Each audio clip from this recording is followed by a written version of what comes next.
Rádio Piauí.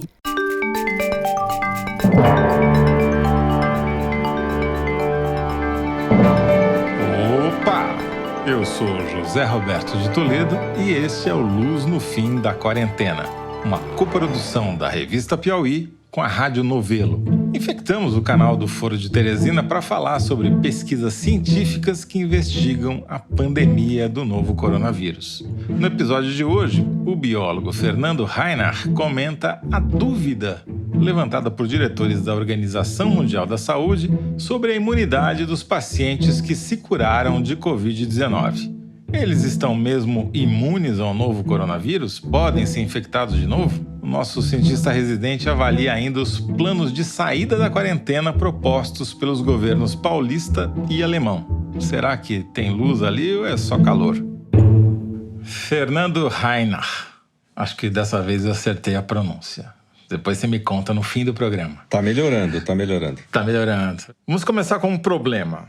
Uns dias atrás, a diretora da Organização Mundial da Saúde, Maria von Kerkhove, essa daí vai ser mais difícil ainda eu acertar o sobrenome dela, e um colega dela, médico também, Michael Ryan, questionaram ou colocaram em dúvida a possibilidade de você ter certeza de que as pessoas que eventualmente tenham sarado ou se curado de Covid-19 tenham adquirido imunidade à doença e, portanto, poderiam voltar a ter uma recaída, né?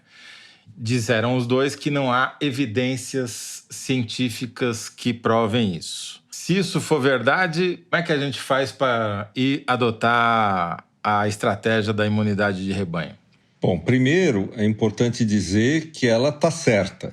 Não existe um estudo científico formal publicado que demonstra que as pessoas infectadas pelo coronavírus vão ficar imunes. Faz muito pouco tempo que o vírus está entre nós. O que todo mundo trabalha é com a hipótese de que esse vírus é muito parecido com todos os outros vírus que afetam a humanidade. A grande maioria dos vírus que afetam a humanidade, quando você é infectado, você cria anticorpos e o sistema imune reage e permite que, primeiro, você se cure da doença, que é o que ocorre também com esse coronavírus, e que você desenvolva uma certa imunidade que pode durar muito tempo ou pouco tempo, que pode ser completa ou parcial. O que os cientistas trabalham hoje é com a hipótese que esse vírus é muito parecido com os outros coronavírus e com a grande maioria dos vírus.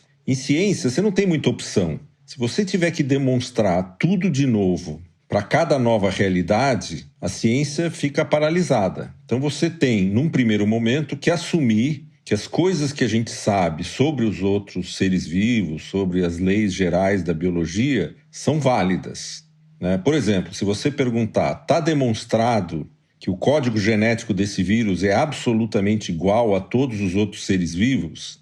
Eu não li nenhum paper que demonstrou isso, mas hoje em dia isso é uma coisa tão aceita que ninguém nem investiga isso. Então, todo mundo está trabalhando em cima da hipótese que o que se sabe para a grande maioria dos vírus provavelmente é verdade com esse vírus. Agora, se mais adiante alguém demonstrar que isso não é verdade, isso vai ter que ser revisto. Mas é assim a natureza da ciência. E enquanto isso, trabalha-se com a hipótese de que é verdade, mesmo que se não tenha evidência científica 100% cabal.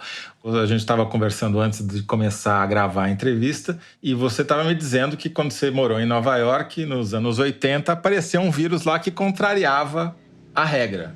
Exatamente. Apareceu um vírus novo, que era o HIV, e depois se descobriu que esse vírus ele ataca exatamente o sistema imune. E por ele atacar o sistema imune, ele não consegue ser combatido. Ele é combatido, mas ele destrói o sistema imune, tem uma guerra entre o vírus e o sistema imune. Esse vírus é uma exceção, tá certo? Tanto assim que não tem vacina para ele até hoje. Quer dizer, se esse coronavírus específico, o SARS-CoV-2, se não se aplicasse a ele, digamos, o conhecimento que se tem sobre a família ou o tipo de vírus que são os corona, também seria difícil desenvolver uma vacina contra ele. Exatamente. E seria difícil de explicar por que as pessoas se curam. Por que ninguém consegue curar direito o HIV? Porque o vírus, enquanto ele está no corpo da pessoa, ele ataca o próprio sistema imune, tá certo? Não existem casos de coronavírus que fazem isso. Mas daí a pessoa fala, mas e no caso da doença ficar no corpo pro resto da vida e depois voltar? Existem vírus assim? Tipo herpes. Exatamente, tipo herpes. A grande maioria dos vírus não ocorre isso, mas existem exceções. O vírus da herpes, o sistema imune vai lá, controla o vírus, acaba com o vírus circulante, mas ele fica, entre aspas, escondido dentro do tecido nervoso. E aí, quando tem uma queda de imunidade, ele aparece e você tem aquelas feridinhas na boca. Então, tem exceções, mas em ciência você tem que trabalhar com o conjunto dos conhecimentos que já foram acumulados ao longo de gerações de cientistas. Se uma coisa dessa tiver errado e a gente descobrir que não é assim lá na frente, aí é má notícia. Mas a outra possibilidade é você ficar tentando provar que toda a ciência que já existe também vale para o coronavírus. Bom, deve ter gente tentando fazer isso simultaneamente, né? Não é que uma coisa exclua a outra, certo?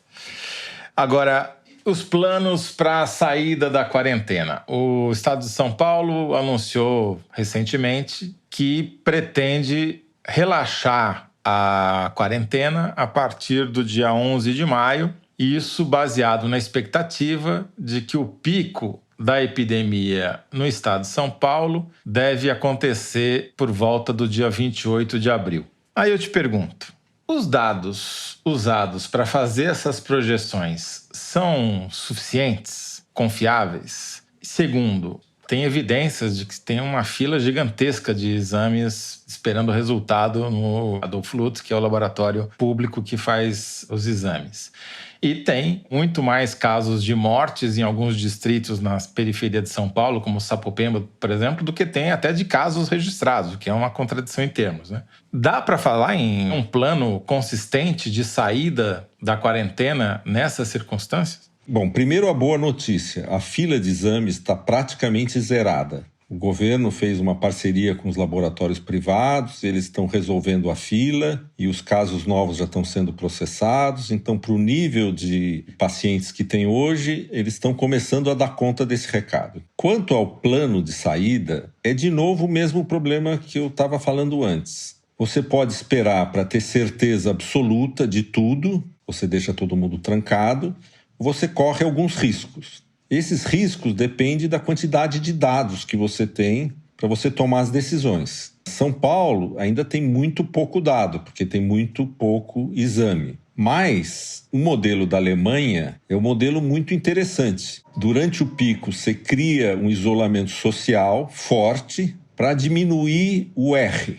O que é o R? Então, o que é o R? O R é o número de pessoas que uma pessoa infectada infecta antes de se curar. Então, por exemplo, se o R é igual a 2, uma pessoa infecta 2 e sara. Bom, daí ele gerou 2 casos. Esses 2 infectam mais 2, vira 4. Depois vira 8, vira 16, o número de casos aumenta.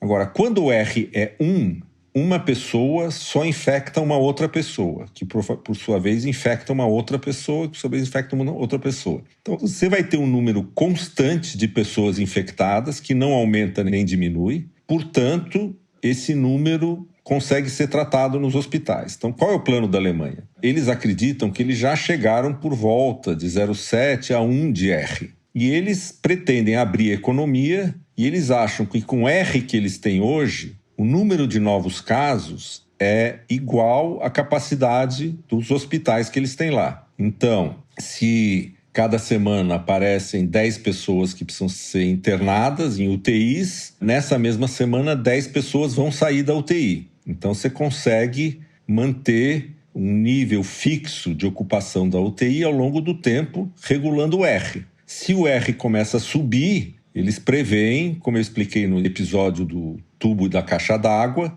logo 15 dias depois vai começar a entupir a UTI. Mas eles têm medidas suficientemente sofisticadas que eles acham que eles podem calibrar o distanciamento social de modo a manter um R igual a 1. O resultado disso é que, ao longo do tempo, a população vai sendo infectada aos poucos. E se essa imunidade que todo mundo acredita que deve existir for verdade, a população de pessoas imunes vai aumentando ao longo do tempo. Mas eles tendem a fazer isso até aparecer uma vacina ou todo mundo está imunizado. O que eu me preocupa aí, Fernando, é o seguinte. Na Alemanha, você tem 21 mil pessoas testadas para cada milhão de alemães. E no Brasil, até o último dado disponível, você tinha 1.400 brasileiros para cada milhão de brasileiros. Quer dizer, a Alemanha tem 15 vezes mais gente testada do que nós.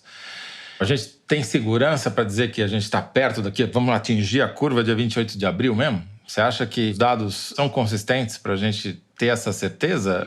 Aí eu acho que o grau de segurança que o Brasil vai ter, se ele resolver abrir gradativamente, vai ser um grau de segurança menor que a Alemanha, não tem dúvida nenhuma, porque a gente tem muito poucos testes, a nossa capacidade de prever o que vai acontecer é menor, mas o outro lado da moeda é você fala, bom, então eu não vou abrir nada até eu ter montado um sistema de testes perfeito. Quanto tempo vai levar isso?